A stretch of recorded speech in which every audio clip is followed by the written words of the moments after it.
naligaw kami. Si Sister Rio, sabi niya, nakko, yung mag-asawang ito. Una, sinusundan ko si Sister Lynn. Tapos, naligaw kami. Tapos, nung bumalik, kayo naman, pastor, ang aking sinusundan. Tapos, naligaw naman. Oo. Sa loob ng kotse, meron akong dalawang guide. Okay, may dalawang guide. Yan, si Sister Tintin at saka si Sister Aliyah. No? Pagdating na may papuntang kanan, may papuntang kaliwa, sabi ng isa, kanan, sabi ng isa, kaliwa.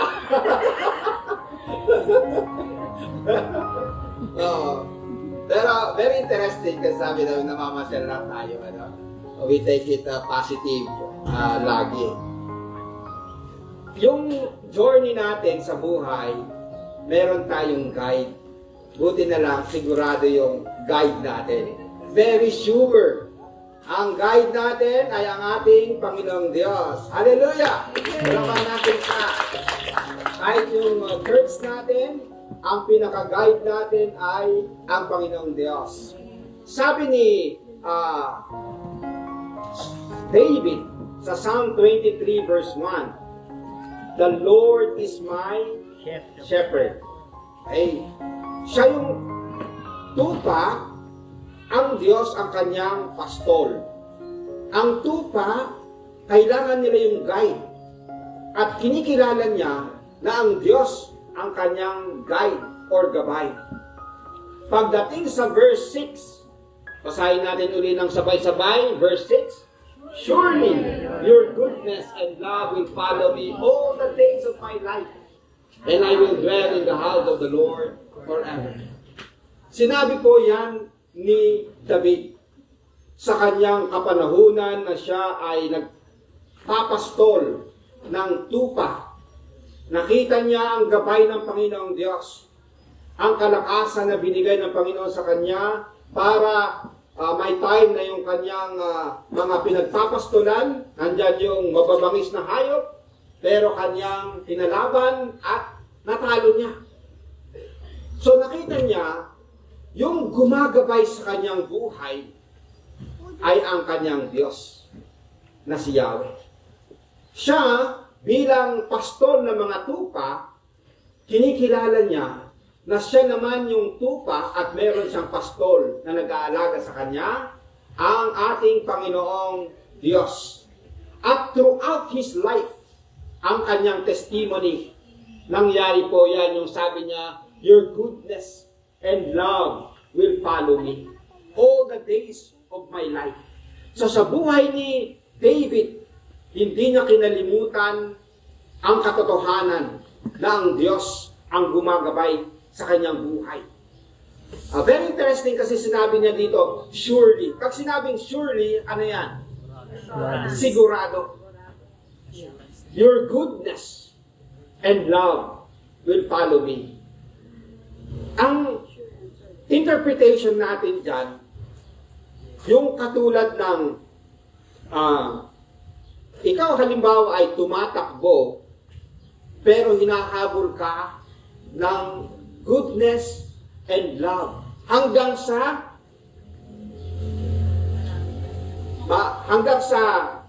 maranasan mo yon or mahabol ka talaga, mayakap ka ng kanyang kabutihan, ng kanyang pagmamahal. Kaya tama yung awit natin yung inawit natin ngayon lang, the goodness of God. At gusto kong awitin natin yan mamaya uli. Yung your goodness is running after me. Okay. Naranasan ni David yan at naranasan ng nag-compose ng awit na yan that your goodness is running after me. Hanggang sa talagang ma-experience ko yung goodness and love of the Lord. Si David, mga kapatid, kung matatandaan po ninyo na naghahanap sila ng gawing hari, sa bahay nila, nandun yung mga anak. Okay. Nasaan si David at that time? Nandun, nagpapastol.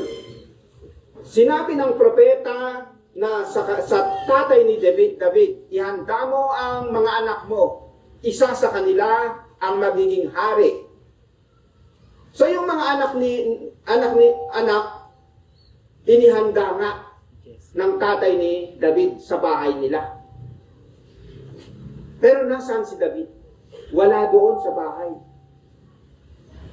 Kasi sa isip ng tatay, hindi si David ang karapat-dapat. Ang sabi ng mga scholars, marahil si David ay anak sa labas. Kaya hindi siya kasama sa mga legitimate na anak. Kaya nandun, pinagpapastol. Kaso nga lang, tingnan po ninyo yung puso ni David. Hindi siya bitter. Hindi siya bitter. Of course, naranasan niya yung pagmamahal ng tatay niya, yung nanay niya, pagmamahal ng mga kaibigan niya. Pero marahil na-experience niya rin yung rejection, katulad yung time na yon. Hindi siya kasama. Though siya talaga yung pinili ng Panginoon. Kaya nung sabi ng prophet, okay, wala ka pa bang ibang mga anak?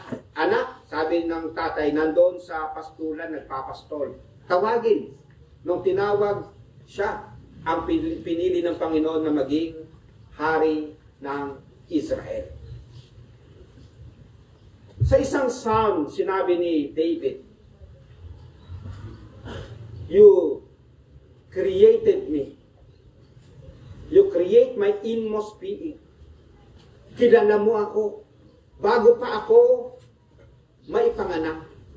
When I was woven in my mother's womb, I am fearfully and wonderfully made. Kahit sabihin natin, sige, siya ay anak sa labas. Naging bitter ba siya? Hindi. Sabi niya pa rin, Lord God, I am wonderfully. I am fearfully made. Ang ganda po yung kanyang response. Yung buhay ni David, may mga challenges. Okay, yung si Saul gusto siyang patayin. Okay? May mga challenges na kanyang hinarap sa buhay. Pero hindi siya naging bitter. Ang kanyang response, your goodness and love will follow me all the days of my life.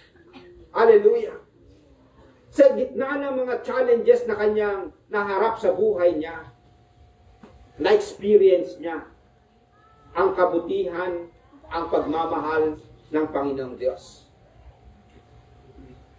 At ang sabi niya, surely goodness and mercy or love will follow me all the days. So hindi lang sa hanggang ngayon, ang kabutihan ng pagmamahal ng Diyos, pero throughout my life, I will experience the goodness and love of my life, of God in my life. Na-experience natin yung pagmamahal ng ating mga magulang. Can you say amen to that? Na-experience natin yung pagmamahal ng ating mga kaibigan. Pero parang isang scoop lang yan ng ice cream or dalawang scoop ng ice cream. Okay? Diba? Yung pagmamahal ng Diyos ay katulad ng factory ng ice cream. Diba? Hindi yan maubos-ubos. Ang dami-dami. Okay. Kaya dito ito yung sinasabi ni David ng kabutihan at pagmamahal ng Diyos. Mararanasan niya throughout of his life. Of course, kailangan natin yung pagmamahal ng ating mga kaibigan, mga magulang, pero minsan kulang yan. Kasi yun lang din yung natanggap nila. Can you say amen to that? Amen. Pero the best na maranasan natin yung pagmamahal ng ating Panginoong Diyos. Nung nasa US kami, ako more than 3 weeks, si Lynn ay more than 1 month, okay, mahaba-haba. Then pumunta kami sa isang kaibigan ng aking kapatid na meron silang ski Ayan, nag-jet ski kami. Ang tapang nga ni Lynn kasi siya yung una. Okay, nung kakayaking yata ako nun Pagkatapos nakita ko si Lynn, naka-jet ski na. Okay, motorboat, siya yung nagka-drive. Sabi ko, gusto ko rin yun. Pagkatapos pagpunta namin doon, pagkatapos niya ako naman. Okay. And then, after that, sinabi ko sa mag-asawa, Pilipina, asawa niya ay taga South Africa na American na rin sila. Ang kanilang bahay ay malapit lang sa lake. Okay. Pagkatapos, bago kami umuwi, kasi 2 nights din kami doon, sabi ko, thank you. Because we experience the goodness of God sa pamamagitan ninyo. Marami tayong mga na-experience na goodness and kindness ng mga tao. Pero actually, mga kapatid, sila ay ginagamit ng Panginoon para ma-experience natin yung goodness and love ng ating Panginoong Diyos. Can we say amen to that? Amen. Huwag natin kahit itong pagpunta namin doon, nakita ko na ito ay goodness and kindness ng Panginoon. Ako ay umattend sa conference ng Acton University Conference. Pinangalan yung conference sa pangalan ni John Lord Acton. Siya yung nagsabi na power corrupts and absolute power corrupts. Absolutely. Ang ganda ng kanilang advocacy. At naka-attend ako dahil sa binigyan nila ako ng scholarship. Okay, binigyan kahit pamasahe, 1,500 yung pamasahe, dollars. Sinagot nila, kulang yon, $300, kaya yung kapatid ko, ni-request ko na siya yung mag-provide. Nung ako ay nagsasabi ako sa family ko na pupunta ako sa US at gusto kong isama si Lynn, nag-volunteer yung kapatid ko si Cora. Siya naman yung magbigay ng pamasahe ni Lynn. Okay. Though sabi ko na ito ay goodness and kindness ng mga tao, pero actually, instrumento sila ng goodness and love ng ating Panginoong Diyos. Can you say amen to that? Amen. Kaya hindi ko kinakalimutan na pag merong ginawa sa akin ang mga kapatid o mga kaibigan, iniisip ko lagi, ito ay galing sa Panginoong Diyos. At magtutuloy yan. Sa challenges ng buhay, meron tayong Diyos na mararanasan natin ang kanyang goodness and love sa ating buhay. Yung church din natin na ito, mga kapatid, may mga challenges din siyang naranasan. Pero may ginamit din ng Panginoon para malampasan natin. At laging iniisip natin na ito ay gawain ng ating Panginoong Diyos. Sa buhay mo, alam ko marami kang na-experience na kabutihan ng mga tao, pagmamahal ng mga tao, pagmamahal ng iyong mga magulang, pero sila ay instrument ng pagmamahal at kabutihan ng ating Panginoong Diyos. Can you say amen to that? Amen. Ang point ko ay ganito. Every time that we receive goodness and kindness and love from others, huwag tayong mag-stop sa pasasalamat na sabi, salamat elder. Okay. Salamat kapatid. Salamat sa merienda.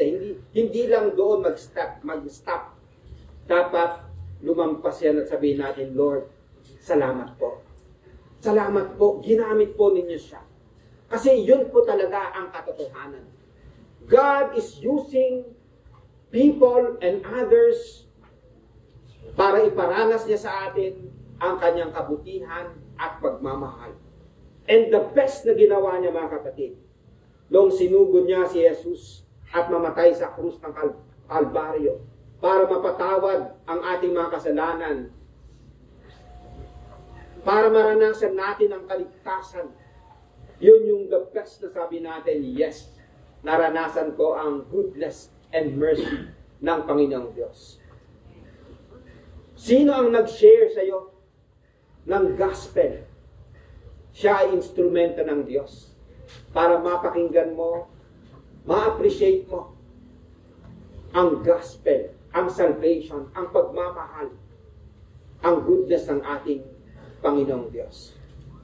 Alright, ito po yung pangalawa na gusto kong ipaliwanag. And I will dwell in the house of the Lord forever. Okay. Yung house of God na tinutukoy nila noon, nag-umpisa noon doon sa desert, nung ang mga Israelites on their way to the promised land, meron silang tabernacle. Right? Ang idea ng tabernacle, yung simbolo ng presensya ng Panginoong Diyos. Dwelling place of God. Yung tabernacle, later on, naging temple nung nasettle na sila sa Palestine, sa Israel. They build the temple which symbolizes the presence of God. Dumating si Jesus Christ. Ang sabi ni John, and He tabernacled, He dwelled among us. Yung presence ng Diyos sa pamamagitan ni Yesu Kristo ay nasa atin. At nung sinabi ni Jesus Christ na siya ay aakyat sa langit, I will send the Holy Spirit and the Holy Spirit will be with you. Ang sabi niya rin,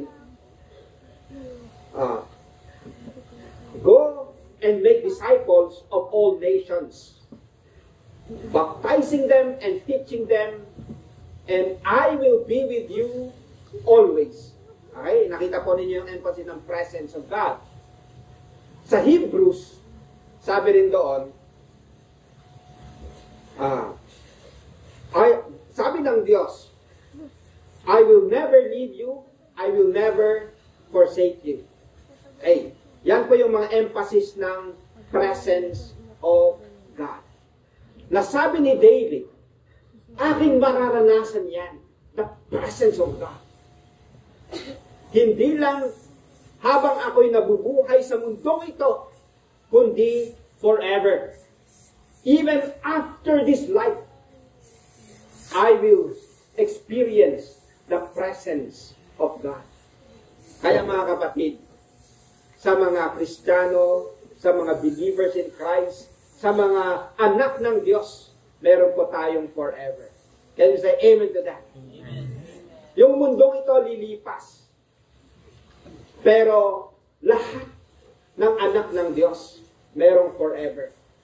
Meron tayong buhay after this life. May tinatawag tayong heaven at may tinatawag tayong new heaven and new earth. Can you say amen to that? Amen. So yan po yung mararanasan natin sa buhay natin. Yung goodness and mercy of the Lord, habang tayo'y nabubuhay sa mundong ito, we will continue to experience much more yung presensya ng Panginoong Diyos. Hindi lang sa mundong ito, but forever we will be experiencing the presence of God sa ating buhay. Hallelujah. Kaya yung Emmanuel Christian Church, 24 years, wow! Naka-24 na tayo. And counting. We will continue to experience the goodness and love of the Lord. Ay mga nauna na sa atin, they see the Lord face to face in heaven. At susunod tayo, when our time comes, we will see Jesus Christ face to face. Meron po tayong forever, mga kapatid. Kaya ang challenge lagi sa atin is yung pasasalamat. Yung grateful heart. Laging nagpapasalamat sa ating Panginoong Diyos. Malaki man o maliit na blessing ng Panginoong Diyos, laging mapagpasalamat yung ating puso. Can you say amen to that? Amen. And then yung pagtitiwala. Minsan nakala natin ito ay problema, pero blessing in disguise. Sa ngayon, wala akong cellphone kasi nawala sa US. Okay. Pero very interesting. Nangyari yan, Yung time na pupunta kami sa renewal of vows, may Filipino church doon, pinasingit ng kapatid ko, pwede bang marriage renewal of vows yung aking kapatid. Magka-camp sila, camp, pagkatapos siningit yung aming renewal of vows.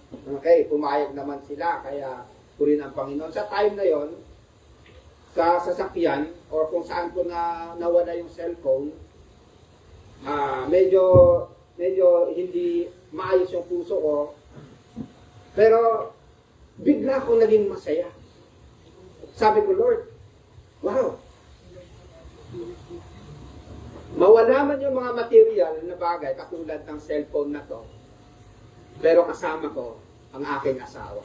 Hallelujah! Woo! At mag-renewal of vows kami ngayon.